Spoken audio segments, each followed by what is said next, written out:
আপনাদের নারায়ণগঞ্জে এক খেলোয়াড় ছিল, আমরা আশা করেছিলাম খেলাটা জমে উঠলে ওনাকে মাঠে দেখবো। খেলা তো শুরু হলো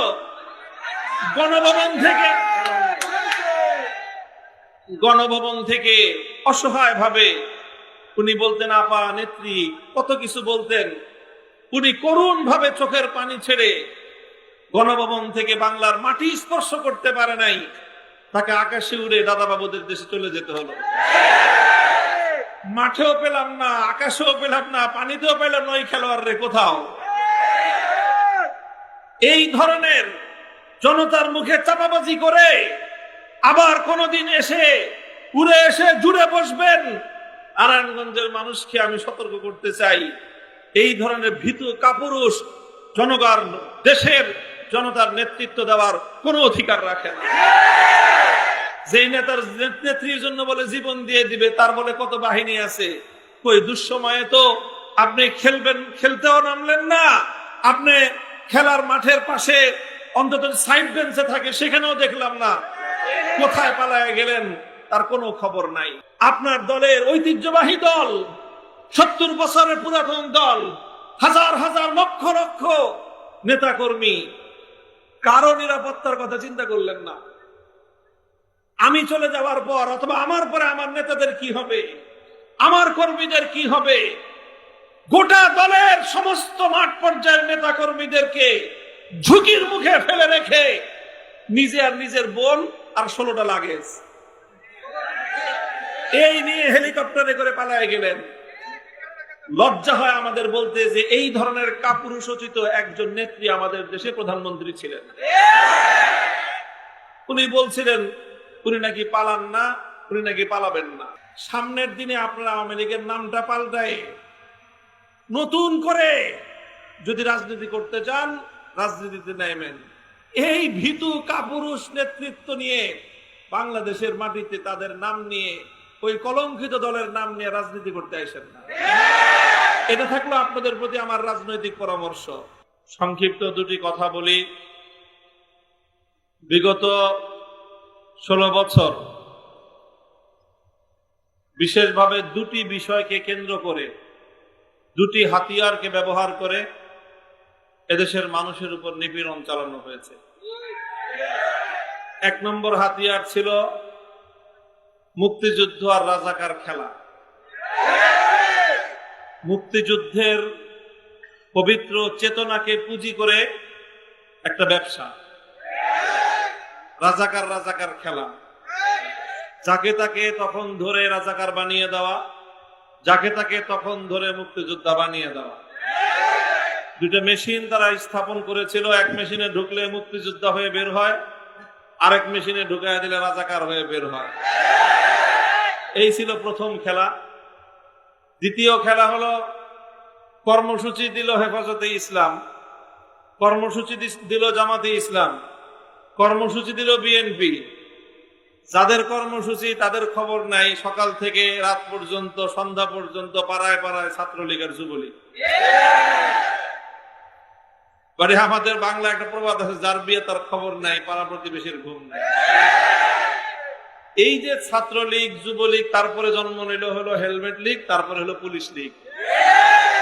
এইভাবে সব জায়গায় লীগ বানায় দিয়ে সমস্ত ধর্ম, সব শ্রেণীর পেশার মানুষকে অতিষ্ঠ করে তুলেছে। শেষ পর্যন্ত সংখ্যালঘুদের যে সংগঠনগুলো, হিন্দু, বৌদ্ধ, খ্রিস্টান ঐক্য পরিষদ, এই জাতীয় যে পরিষদগুলো আছে, তাদের মধ্যেও, তাদের পিছনেও এই লীগ, হিন্দু লীগ আর নানা ধরনের লীগের উৎপীড়নে তাদেরকে অতিষ্ঠ করে তোলা হয়েছে। স্বাভাবিক রাজনীতি থাকবে, আওয়ামী লীগের রাজনীতি করবে, বিএনপির রাজনীতি করবে, জামাত, জাতীয় পার্টি যার যার রাজনীতি করবে। আমরা আমাদের আদর্শ প্রতিষ্ঠার যে বক্তব্য আমরা তুলে ধরি সেটা নিয়ে আমরা রাজনীতি করব। আমাদের বক্তব্য আমরা দেব, তোমাদের বক্তব্য তোমরা দেবা। আমাদের কর্মসূচি আমরা পালন করব, তাদের কর্মসূচি তারা পালন করবে। সুষ্ঠু সুন্দর একটা রাজনৈতিক পরিবেশ থাকবে। কিন্তু এই হেলমেট লীগ, হাতুড়ি লীগের জ্বালায় 14 বছর পর্যন্ত, 16 বছর পর্যন্ত এই ধরনের কোন সুষ্ঠু সাধারণ রাজনীতির পরিবেশ পর্যন্ত ছিল না। এই দুইটা হাতিয়ার ব্যবহার করে ভিন্ন মতাবলম্বীদের কর্মসূচির দিনে তাদের দলীয় গুন্ডা পান্ডাদেরকে নামায় দিয়ে রাজপথ দখল করার একটা অবৈধ রাজনৈতিক কালচার বাংলাদেশে তারা শুরু করেছিল। আল্লাহ পাক এই দুই হাতিয়ার দিয়ে তার পতন ঘটাইছেন। এদেশের সকল ছাত্র জনতাকে রাজাকারের বাচ্চা বলে বানায় দেওয়া হলো। ঢাকা বিশ্ববিদ্যালয় সহ বাংলাদেশের প্রতিটি বিশ্ববিদ্যালয় থেকে রাতের অন্ধকারে আমাদের ছেলেরা মেয়েরা স্লোগান তুলল, তুমি কে আমি কে। কে বলেছে? কে বলেছে? এই স্লোগান তো গণভবন থেকে আপনি জনগণের মুখের মধ্যে তুলে দিলেন। আপনার রাজাকার আর মুক্তিযোদ্ধার খেলা শেষ। তারপরে নামালেন এই ছাত্র জনতাকে দমন করার জন্য পুলিশ লীগ আর হাতুড়ি লীগ আর হেলমেট লীগ। এরা গুলি করে আমার সন্তানকে হত্যা করলো, আমার শিশুকে হত্যা করলো, আমার মা বোনদেরকে হত্যা করলো। গোটা বাংলাদেশে বিদ্রোহের আগুন জ্বলে উঠলো। পুলিশ বাহিনী রাষ্ট্রের জনগণের নিরাপত্তার দায়িত্বে নিয়োজিত, সেই পুলিশদেরকে আপনারা করলেন দলীয়করণ। গুটি কয়েক সুবিধাভোগী দালাল শ্রেণীর লোকদেরকে দিয়ে গোটা পুলিশ বাহিনীকে আপনারা কলঙ্কিত করলেন। যেই পুলিশদের ছিল ঐতিহ্য, গৌরবজনক ইতিহাস, যারা বাংলাদেশের মুক্তিযুদ্ধে স্বাধীনতা যুদ্ধে ঐতিহ্য গৌরবজনক ভূমিকা পালন করেছিল, সেই পুলিশ বাহিনী, র্যাব বাহিনী, যারা আইন শৃঙ্খলা রক্ষায়, সন্ত্রাস দমনে যাদের ঐতিহাসিক ভূমিকা ছিল, তাদেরকে দিয়ে আপনারা নারায়ণগঞ্জের শীতলক্ষায় লাশ ফেললেন।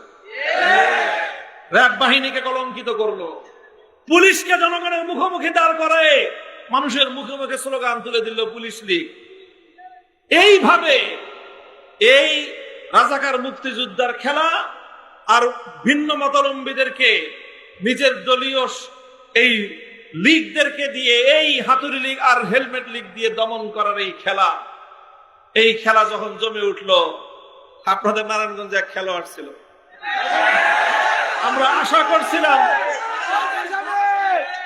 আশা করেছিলাম খেলাটা জমে উঠলে ওনাকে মাঠে দেখব। খেলা তো শুরু হলো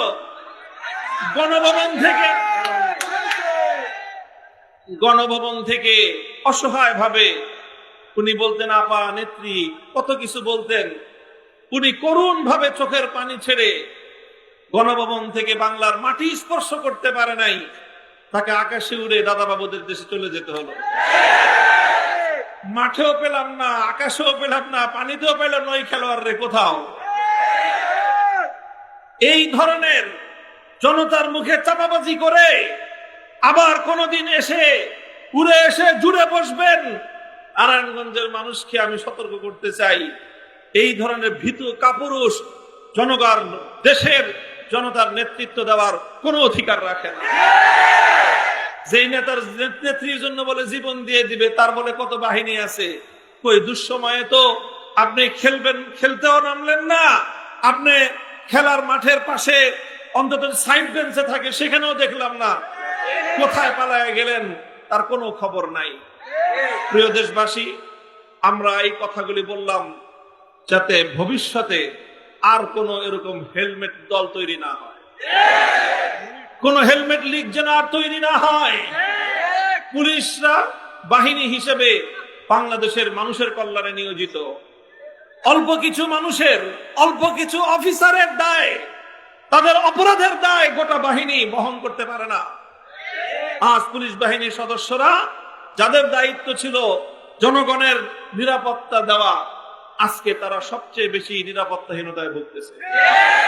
আমি যখন আজকে বের হই জুমার আগে, আমার কাছে একটা থানার পুলিশের একজন এসআই আসছে, সে এসে আমার কাছে নিরাপত্তা চাইতেছে। বলে যে হুজুর, আপনারা একটু জনগণকে বলে দেন তারা যেন পুলিশদেরকে খুঁজে খুঁজে এইভাবে না পিটায়। তা আমি যখন আসছি, আমাকে রাস্তায় পরিচয় জিজ্ঞাসা করে, আমি তো নিজের পরিচয় দেই না। এই যে অবস্থাটা, যেই পুলিশের দায়িত্ব ছিল সারা দেশের মানুষের জানমালের নিরাপত্তা নিশ্চিত করা, রাষ্ট্রের একটা ভুল পলিসি, ক্ষমতাসীন দলের ভুল পলিসি আজকে সেই পুলিশ বাহিনীর মান সম্মান, তাদের জান মালের নিরাপত্তা কোথায় নিয়ে নামালো। এর জন্য শেখ হাসিনাকে এবং তার সরকারকে এবং তার দলকে 100 বছর পর্যন্ত বাংলার মানুষের কাছে জবাব দিতে হবে। যে সকল বাবারা মায়েরা সন্তানকে পুলিশে চাকরি করতে পাঠিয়েছিল, যেই আমার সন্তান পুলিশ বাহিনীতে যোগ দিয়ে দেশের সেবা করবে, জনগণের নিরাপত্তার দায়িত্বে নিয়োজিত হবে, সেই মায়ের সন্তান আজকে লাশ হয়ে মায়ের কোলে ফিরে গেল। যে সন্তানের চাকরির উপর নির্ভর করে তার গোটা পরিবার দুমুঠো আহার মুখে তুলবার স্বপ্ন দেখত, আজ সেই সন্তানের লাশ নিয়ে তারা আহাজারি করছে। এই বোঝা কিভাবে আপনারা বহন করবেন? আপনার দলের ঐতিহ্যবাহী দল, 70 বছরের পুরাতন দল, হাজার হাজার লক্ষ লক্ষ নেতাকর্মী, কারো নিরাপত্তার কথা চিন্তা করলেন না। আমি চলে যাওয়ার পর অথবা আমার পরে আমার নেতাদের কি হবে, আমার কর্মীদের কি হবে? গোটা দলের সমস্ত মাঠ পর্যায়ের নেতা কর্মীদেরকে ঝুঁকির মুখে ফেলে রেখে নিজে আর নিজের বোন আর 16টা লাগেজ এই নিয়ে হেলিকপ্টারে করে পালায় গেলেন। লজ্জা হয় আমাদের বলতে যে এই ধরনের কাপুরুষোচিত একজন নেত্রী আমাদের দেশে প্রধানমন্ত্রী ছিলেন। উনি বলছিলেন উনি নাকি পালান না, উনি নাকি পালাবেন না। সামনের দিনে আপনারা আওয়ামী লীগের নামটা পাল্টায় নতুন করে যদি রাজনীতি করতে চান, রাজনীতিতে নেমেন। এই ভীতু কাপুরুষ নেতৃত্ব নিয়ে বাংলাদেশের মাটিতে তাদের নাম নিয়ে, ওই কলঙ্কিত দলের নাম নিয়ে রাজনীতি করতে আসেন না। এটা থাকলো আপনাদের প্রতি আমার রাজনৈতিক পরামর্শ। আর আপনাদের নেতা যে কথা বলেছেন যে দল ভুল করেছে, দলের নেতৃত্ব ভুল করেছে, দলের নেতারা খালি খেলতে ডাকছে, কিন্তু তাই বলে দলের মাঠ পর্যায়ের সকলেই তাদের এই অন্যায় এবং অপরাধের দায় নেবে না। এটার ক্ষেত্রে প্রত্যেক ম্যান টু ম্যান ব্যক্তি হিসেবে মূল্যায়ন করতে হবে। যাকে দেখেছেন এলাকায় বিগত 16 বছর মাস্তানি করতে, সাধারণ মানুষের উপর জুলুম করতে, অত্যাচার করতে, তাকে ব্যক্তি হিসেবে তার বিচার করবেন। কিন্তু যে আওয়ামী লীগ করেছে ঐতিহ্যবাহী দল হিসেবে, মুক্তিযুদ্ধে নেতৃত্ব দানকারী দল হিসেবে আওয়ামী লীগ করেছে, কিন্তু কোনোদিন মানুষের উপর জুলুম করে নাই, বরং রাষ্ট্রীয় দল ক্ষমতাসীন দলের একজন দায়িত্বশীল হিসেবে মানুষের সেবা করেছে, মানুষকে আশ্রয় দিয়েছে, মানুষের পাশে দাঁড়িয়েছে। ওই সকল মুরব্বীদেরকে আরো বেশি শ্রদ্ধা করবেন, তাদেরকে সম্মান দিবেন। তাহলে ইনশাআল্লাহ আমাদের দেশ, আমাদের জাতির মধ্যে যেই অস্থিরতা, অরাজকতা, অস্থিতিশীলতা বিরাজমান, এটা ইনশাআল্লাহ অচিরেই আবার স্বাভাবিক হয়ে আসবে। আপনাদের সৌভাগ্য, আপনাদের এলাকার মধ্যে এমন একজন নেতা, এমন একজন ব্যক্তিত্ব আছেন বাংলাদেশের সকল আলেমরা যাকে সম্মান করে, যিনি সেই দুর্দিনে, সেই দুঃসময়ে যখন ওই খেলোয়াড় দাবায় বেড়ায় সন্ত্রাসী মাস্তানি বাহিনী নিয়ে, সন্ত্রাসী মাস্তান বাহিনী নিয়ে খেলোয়াড় যখন দাপায় বেড়ায়, সেই কঠিন ভয়াল সময়ও দুঃসাহসী আল্লামা মুনির হোসেন কাসেমি তিনি সাহসের সঙ্গে বুক চিতিয়ে নির্বাচনী মাঠে দাঁতে দাঁত রেখে চোখে চোখ রেখে লড়াই করেছেন, প্রমাণ রেখেছেন মুনির কাসেমি পালায় না, কারারুদ্ধ হয়েছেন, জেল জুলুম বরদাস্ত করেছেন, বছরের পর বছর জেলখানায় থেকেছেন। আমি নিজে ব্যক্তিগতভাবে সাক্ষী। আপনাদের এলাকার বড় বড় নেতা নেত্রীরা মুনির হোসেন কাসেমি সাহেবের কাছে জেলখানায় আপোষের প্রস্তাব পাঠিয়েছেন। তিনি বলেছেন মুনির হোসেন জেল খাটবে, অন্যায়ের সাথে আপোষ করবে না। তিনি যদি আপোষ করতেন 2.5 বছর না 2.5 মাস জেল খাটলেই হতো। আমি নিজে দেখা সাক্ষী বললাম। কাজে এই ধরনের একজন দায়িত্বশীল জনগণের সেবক, সাহসী মানুষ এলাকায় থাকতে আপনারা দলমত নির্বিশেষে, আমি বলবো বিএনপি, আওয়ামী লীগ, জাতীয় পার্টি, জামাতে ইসলামী, হেফাজতে ইসলাম, আপনারা সকলে আমাদের যারা আমরা আছি দেওবন্দি সুন্নি সব ভেদাভেদ ভুলে আজ এ মঞ্চে যেভাবে আমরা একাকার হয়েছি এইভাবেই আগামী দিনগুলোতে আপনারা আপনাদের এই ব্যক্তিত্বকে সামনে রেখে অগ্রসর হবেন। ইনশাআল্লাহ এলাকার সমৃদ্ধি আসবে। আমাদেরকে বারবার আপনাদের পাশে পাবেন। ইনশাআল্লাহ আগামী দিনে দেশ গঠনে, জাতি গঠনে, সন্ত্রাস নির্মূলে, চাঁদাবাজি নির্মূলে, যে কোনো ন্যায় এবং ইনসাফ প্রতিষ্ঠার এই সংগ্রামে আপনাদের সঙ্গে আছি। থাকবেন তো ইনশাআল্লাহ। আসসালামু আলাইকুম ওয়া রাহমাতুল্লাহ।